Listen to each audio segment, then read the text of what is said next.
Sud Radio 10h midi, Valérie Expert. Et Gérard Collard est là, les libraires. Bonjour Gérard, tout va bien? Ben oui, et vous? Oui, bonne semaine. Oui. Bon. Il faut aller dans les librairies. Oui, surtout, oui, en ce moment, allez-y parce que c'est un peu faiblard. Les gens ne sortent pas trop. Non, il y a une ambiance pré-confinement, j'en sais rien, c'est tout gris, il n'y a pas Alors faites des provisions de livres. Il n'y a pas un chat dans les rues, c'est quand même incroyable. Un coup de cœur? Oui, alors... Justement, c'est un peu glauque en ce moment. Les gens n'ont pas forcément très.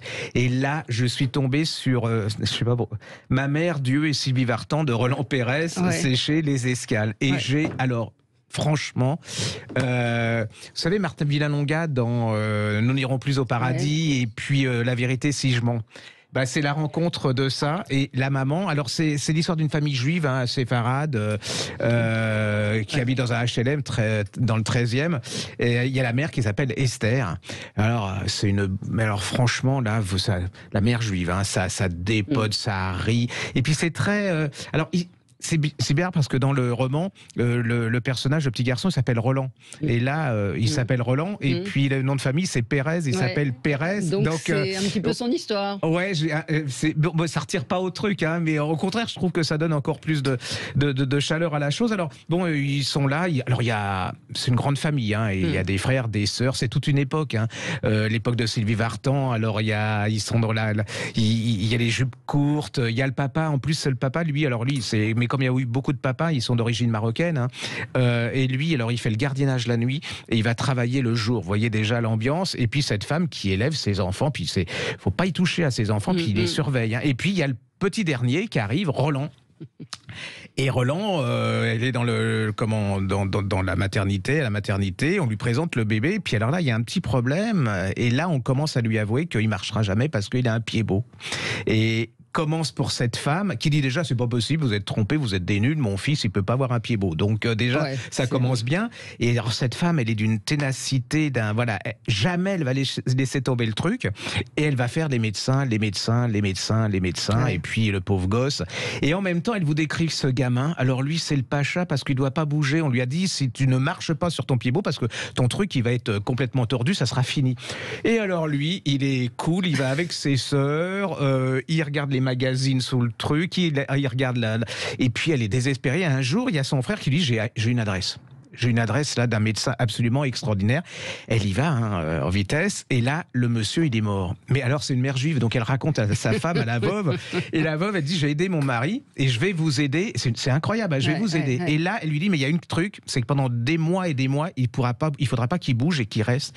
Et là ils vont l'installer dans la salle à manger et ils vont lui faire écouter Sylvie Vartan parce que c'est son idole et ils vont tout acheter sur Sylvie Vartan pendant des jours et des jours et tout. C'est marrant. Oui, et alors toute la famille tourne. Lui, il est dans son truc, il bouge pas et tout. C'est l'histoire de ça. Et mais alors, c'est vraiment, vous ressortez de là-dedans. Cette femme, voilà. Et il a rencontré Sylvie Vartan après. Moi, je vous dis, parce qu'on me dit que je raconte trop les trucs. Donc, et puis alors, dans cette famille, il n'est pas différent. Il s'est jamais senti triste, différent, rien du tout. Et puis, c'est une femme. Moi, j'ai pas. Enfin, ma mère était géniale, mais là, par exemple, il y a la fille. Elle dit, moi, je veux partir aux États-Unis avec ma copine. Elle fait, pas question que tu partes aux États-Unis. si, je veux partir aux États-Unis. Bon, d'accord. Et elle part avec sa fille aux États-Unis. Elle va les suivre dans les. C'est absolument. Vous ressortez de là-dedans. Ça donne la pêche. Ah ouais, et puis vous dites que tout le monde n'est pas méchant, que tout le monde, il n'y a pas de l'inceste partout, que tous les parents ne sont pas violeurs, que tous les... Non, il y a des parents qui sont extraordinaires, il y a des femmes qui sont extraordinaires, et puis d'ailleurs c'est la majorité, parce que c'est ceux qu'on n'entend pas, et c'est vraiment... moi je suis ressorti... Mais alors en plus, je ne sais pas pourquoi, c'est Sylvie Vartan, je me suis dit, ça fait tellement... il y a beaucoup de gens qui adorent Sylvie Vartan, mais je me disais, je ne comprenais pas pourquoi Dieu, Sylvie Vartan... Alors en plus, elle a une ligne directe avec Dieu, c'est-à-dire que quand elle passe l'aspirateur, elle parle à Dieu, puis à un moment, elle s'énerve après parce qu'il fait rien pour son fils. Ne passez pas à côté parce que pour Noël, vous cherchez un truc qui va vous... Qui est sympa et qui donne la pêche. Parce que moi, j'ai regardé les programmes des livres qui sortent en janvier, mais franchement, on est au bord du gouffre, parce que mon père, ma mère, ma dépression, mes enfants, j'en peux plus. C'est glauquissime. Puis ils n'ont pas d'imagination, les auteurs français. Comme tous les prix, vous faites un panorama de tout ce qui est abominable dans la société. Je ne dis pas qu'il ne faut pas en parler, mais il y a un moment, il y en a un peu ras-le-bol. Et la Seconde Guerre mondiale. mondiale. La Seconde Guerre mondiale. Hitler est un monstre, mais alors qu'est-ce qu'on vend sur le monstre? C'est absolument... Moi, ça me fascine. C'est la fascination du mal. Enfin, alors moi, je suis tombée sur un livre par hasard. Je crois qu'on a lu le même. Oui, Mon roi déchu. Alors, je ne pouvais pas... Enfin, ce livre, je n'aurais pas dû l'ouvrir, parce que Juan Carlos, ça m'intéresse pas. Voilà, une biographie de Juan Carlos, c'était pas pour moi. En fait, j'ai fait partie d'un prix d'un jury littéraire pour Le Parisien, le prix d'une vie. Donc, il y avait des livres. C'est le livre... J'arrive même pas à retenir le livre, parce que moi, j'ai pas voté pour celui-là. La dame couchée qui a accompagné Lucette Détouche, Madame Céline. Voilà, moi, j'avais voté pour un autre livre. Bon, du coup, j'ai découvert des biographies, comme je fais bien mon travail. Et Laurence Debré, Mon roi déchu, Juan Carlos d'Espagne, c'est absolument génial. C'est-à-dire qu'elle raconte la vie. Elle est la fille de Régis Debré, donc marxiste, révolutionnaire, et elle choisit, peut-être par défiance, de s'intéresser au roi d'Espagne. Et elle se prend, alors elle fait des études supérieures, elle se prend de passion pour lui, et elle n'avait jamais rencontré. Et puis elle finit par le rencontrer un jour, et elle raconte ce roi qui est quand même un personnage incroyable, quoi, qui a succédé à Franco. C'est quand même un type important qui a quand même permis à la dictature de disparaître, et puis c'est grâce à lui que le coup d'État n'a pas réussi. Mais elle raconte en mettant beaucoup d'elle, en fait, et en racontant quand elle va au palais de la Zarzuela pour la première fois, en disant qu'est-ce que c'est moche, ils n'ont jamais rien refait là-dedans. C'est formidable, franchement, c'est un livre que je n'ai pas lâché, et franchement, j'étais absolument pas faite pour... Personnage absolument incroyable, parce qu'il y a du bien, il y a du mal, c'est incroyable. Oui, parce qu'il n'est pas manichéen. Elle est passionnée par cet homme qui a une destinée qui est romanesque. Elle le voit aussi après à Abu Dhabi, parce qu'il a fui. Franchement, allez-y, Laurence Debré, c'est chez Stock. Allez-y, parce qu'il marche, mais moyen, alors que franchement, mais je crois qu'ils ont mis la photo de Juan Carlos en Bordeaux, ça doit arrêter. Elle n'y est plus, mais elle y est. Et c'est vrai que c'est très compliqué à vendre. C'est très compliqué. Alors on va continuer dans le pied-beau. Je ne sais pas pourquoi, c'est le hasard, parce que franchement, il y a une biographie. Alors moi, j'ai toujours été passionné par ce type, mais c'est parce que je suis un peu neuneux. C'est Le Duc du Maine, par Pierre-Louis Lencel, chez Perrin. C'est pour moi une des plus brillantes biographies historiques que j'ai lues depuis très longtemps. Déjà, le type, il a 26 ans. Il vous fait 500 pages et vous dites 500 pages sur le Duc du Maine, c'est invendable. Eh bien, c'est absolument extraordinaire. Alors, le Duc du Maine, c'est qui, C'est, vous savez, il y il y avait Madame de Montespan, la poitrine et tout, la maîtresse de Louis XIV. Madame de Montespan, la poitrine. Elle était confortable, voilà. L'histoire racontée par Gérard. Oui, parce qu'elle suit Louise de la Vallière, qui était un peu rachétique et qui a fini chez les sœurs. Et donc, lui, il va avoir plein d'enfants. Et là, c'est le dernier. Et il naît avec un pied-beau. Et qui va élever ça va être son fils préféré. Qui va élever le Duc du Maine? C'est Madame de Maintenon, qui va vraiment tout faire. Alors, c'est une mère juive, c'est comme la précédente, elle va tout faire. Non, mais c'est incroyable. Alors que quand on parle de Madame de Maintenon, mère juive, c'est quand même un raccourci énorme. Mais elle va tout faire pour ce gosse. Elle va le défendre, et ce type va avoir. Alors, il y a une caricature dans ce type, c'est-à-dire que c'était un neuneu, tout ça, alors qu'il était cultivé, brillant. Alors le problème, c'est qu'il était timide, et il avait une femme, mais absolument insupportable. Vous allez voir cette vie incroyable. Louis XIV va en faire son héritier. En fait, le régent, il va vouloir la place, et c'était bon. Donc il y a des complots. Il va finir assaut d'un cancer, mais il va être emprisonné alors qu'il était dans un complot. Il était pour.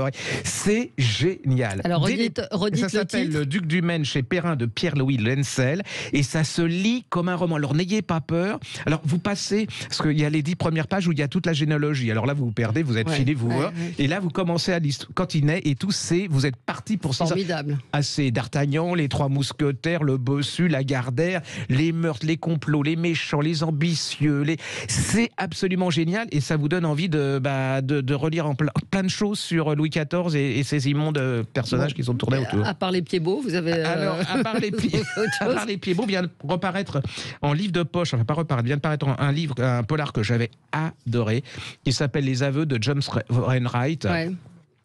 Belle la couverture en 10-18. Ah oui, non, mais c'est absolument extraordinaire. Alors, j'arrive jamais à me retrouver. Ça ressemble, c'est l'inverse du film, vous savez, avec où on est dans un commissariat, il y a Lino Ventura qui qui interroge ce type. Il veut lui faire avouer un meurtre. Et c'est pas fenêtre sur cour. C'est bon, ça va revenir. C'est pas grave. Et donc, on est en Angleterre dans une petite station balnéaire, un pharmacien très respectable et tout, qui arrive au commissariat et qui dit au commissaire: j'ai tué ma femme il y a 1 an, personne s'en est aperçu, mais je l'ai empoisonnée. Et là, le type, il dit: non, c'est pas possible. Vous voyez, c'est l'inverse de l'autre, c'est-à-dire, non, prouvez-moi que vous avez tué. Oui, c'est moi qui l'ai tué. Et là commence un garde à vue. C'était garde à vue.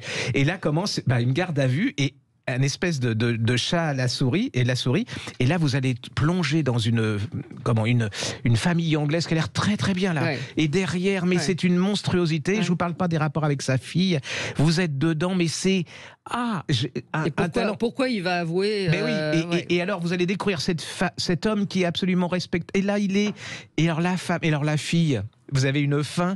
Je trouve que ça avait marché sans plus, ce qui n'était pas juste, parce que c'est vraiment un bouquin absolument extraordinaire. Alors, ça s'appelle Les Aveux de John Wainwright et c'est en collection 10-18, donc pas cher. Un petit mot sur une autre biographie que j'ai découvert, c'était un des livres de la rentrée, Nicolas Diat. Je ne sais pas si vous l'avez lu, Ce qui manque à un clochard. Ah non, j'ai pas lu ça. C'est incroyable. C'est un type qui a existé, qui s'appelle Marcel Bascoulard. Il est né à Bourges et il dessine, il peint et il décide de devenir pas ermite, mendiant et de tout virer de sa vie. Tout et il est travesti, poète, photographe et il a choisi la solitude, la pauvreté. C'est sa vie que raconte Nicolas Diat. C'est formidable parce qu'il vous emmène très loin avec ce personnage. On a envie d'en savoir plus et c'est ça que je trouve bien. Et il a existé, Marcel Bascoulard. Il a été assassiné en 78. C'est une vie incroyable. Donc ce type né en 1913, qui est travesti, qui est incroyable, vraiment un livre. Ça se passe dans le Berry en plus, où j'ai quelques attaches. Et c'est vraiment, je vous le conseille, c'est chez Plomb.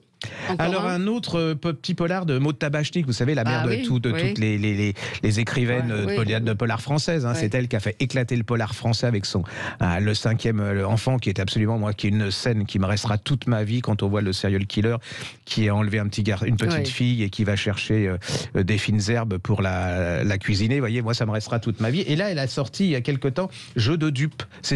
Là, ça vient de paraître chez Poche, en e-city Poche. Et alors, c'est absolument hallucinant. C'est l'histoire de ce monsieur qui écrit un livre, c'est toute sa vie, il a le manuscrit, il va chez l'éditeur et il l'oublie dans le métro. Sa vie est foutue. Il regarde la télé 2 ans après et là il y a le prix Goncourt et le prix Goncourt c'est son livre. Et là va commencer, c'est un truc machiavélique, il va se faire employer auprès de l'auteur, qui lui est nul, mais d'une nullité, mais qui d'une prétention qui me rappelle certains écrivains. Et là, il va absolument c'est comme une araignée, on le ficelle, enfin, voilà. Et il va le faire chanter. Alors, vous pénétrez dans le monde de l'édition, qui est absolument, alors franchement, c'est une merveille. Un petit peu, c'est que des anges, enfin, c'est que des gens absolument extraordinaires qui ne parlent que de livres, de littérature, et puis quand vous êtes derrière, c'est absolument incroyable. Allez-y, c'est... Je me suis fait avoir par ce bouquin. Alors, il y en a qui vont me dire, oui, mais non. Rentrez dans la couverture, elle est un peu nunuche, mais c'est pas cher en plus. Et vous allez passer 250 pages. Alors, dites le titre. Ça s'appelle. Attendez, parce que remettez-vous en face du micro. Oui, je me remets en face du micro. Donc c'est Maud Tabachnik. Maud Tabachnik, Jeu de dupes, c'est chez e-city Poche. Un petit dernier. Ah oui, ça c'est une pure merveille. Françoise Petit. Non, je sais pas si je vous fais. Vous voulez le garder pour la semaine prochaine? Ouais, il est trop. Bon. Non, je voulais simplement dire, et je me souviens plus du titre parce que ça me revient maintenant. C'est le dernier livre de Tristan Banon chez. Je sais que l'opposition de l'Observatoire et qui a une très très très belle réflexion et qui est sur les hommes, les femmes, sur le féminisme aussi, sur ce nouveau néo-féminisme. Allez-y parce que franchement, j'ai été pas surpris parce que je connais un peu elle avait écrit des choses absolument intéressantes et j'avais beaucoup défendu son premier livre. Et là, moi, j'ai été vraiment, elle est féministe, mais elle a pour idole Simone paix des sexes. Voilà. Et allez-y parce que si vous êtes une femme et si vous êtes un homme, et là, ça remet les choses à niveau et on peut pas lui reprocher d'être un homme maso, enfin tout, voilà. Allez-y, c'est un très très joli livre. Un monde de cochons chez Pastel, c'est les aventures de Louis et Fanfan, une belle amitié entre un petit loup et un petit cochon qui se sont rencontrés à l'école. C'est pour les enfants Oui, c'est pour les enfants. C'est des romans en plusieurs chapitres. C'est pas mal parce que c'est ce que j'ai trouvé original, c'est que c'est des petits chapitres pour les enfants qui commencent à lire et ça fait en fait un livre entier qui se suit mais avec des tout petits chapitres. Ça peut faire une histoire par jour. Voilà. Ça vous fait tenir longtemps. Voilà, c'est un monde de cochons, l'école est en feu et le trésor de Louis, c'est chez Pastel. Voilà, c'est Mario Ramos qui a publié ça avec, j'aime beaucoup le dessin des petits cochons et du loup, regardez, qui est poursuivi par les cochons. J'adore. Non, vous préférez les canards. Oui. Allez, on se retrouve dans un instant pour commenter l'actualité. À tout de suite. Sud Radio.